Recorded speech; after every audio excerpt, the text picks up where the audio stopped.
Greetings everyone and welcome back to another Canon Tidbit. My name is Ricky and thanks again for joining us. As you have probably noticed, this video will cover a small piece of information pertaining to the Halo universe, specifically as to how the Jiralhanae chopper came to be. Before I can begin with the canon behind the chopper, we first need to go over just who inadvertently created the chopper. The unknowing creator was in fact one of those floating squid guys more commonly known as the Huragok. Their name for future reference is Lighter Than Some. We first meet Lighter Than Some within the novel Halo: Contact Harvest. Just like many others within the Huragok species, they're enslaved to the Covenant, but Huragok have a strong inclination to remain true to their personalities. Lighter Than Some was a fervent pacifist, never wishing harm unto others and believing their only reason to exist was to assist others in whatever way might be necessary.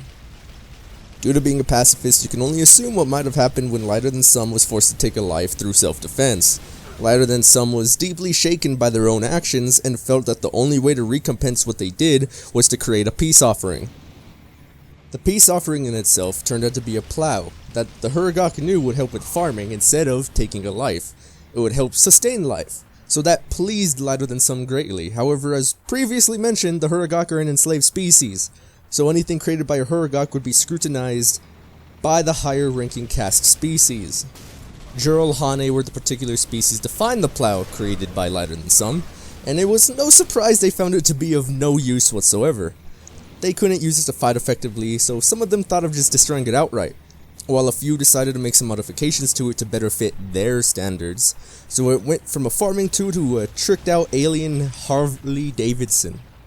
I can't think of the exact process they would have had to take in order to turn a farming tool into a killing machine, though I know its original design was buried underneath the Jiralhanae modifications. Possibly the only thing to remain similar to a plow would be the wheels in the middle of a chopper. With that final thought, we have reached the end of the episode. Thanks again for joining us. Before I say the outro, I'd like to ask a question.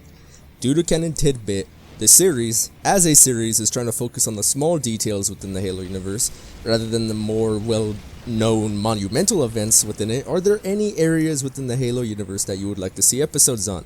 Canon tidbits around the Covenant, you want to see, whatever else you might think of. Let me know in the comments below. Thanks again everyone, and be sure to subscribe to stay up to date on news and entertainment for anything and everything Halo.